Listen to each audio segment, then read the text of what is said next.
Hello my little caribou and welcome to CDQ. Now we have Liliad and Odissey by Homer. This is and will probably stay the oldest story that I have read, dated between 2775 and 2874 years ago.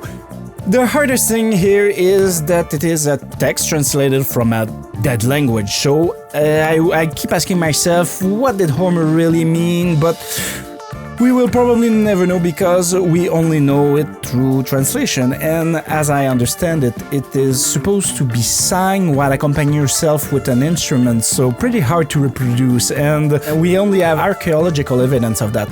I also understand that Homer didn't wrote it, as in not actually write it.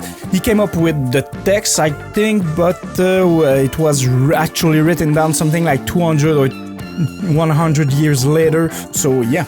Iliad is a story of the war between Greece and the city of Troy, which is well known: Agamemnon, Odysseus, Achilles, Hector. Long story short, because I cannot really spoil a story that's almost 3,000 years old at this point, Achilles kills Hector, Achilles then dies, Agamemnon returns home and is assassinated by his wife and her lover, and Odysseus. Well, let's switch story for that, because the audiobook I took was having the two stories in one. Odyssey is the story of Odysseus that tried to come home after the Troy War, and it took him like 20 years to come back. At the beginning, I thought I had the wrong book, because for the longest time, Odysseus is not even in it. So in the first book, there is a summary of every adventure Odysseus will face, and then we follow his son for like half the story.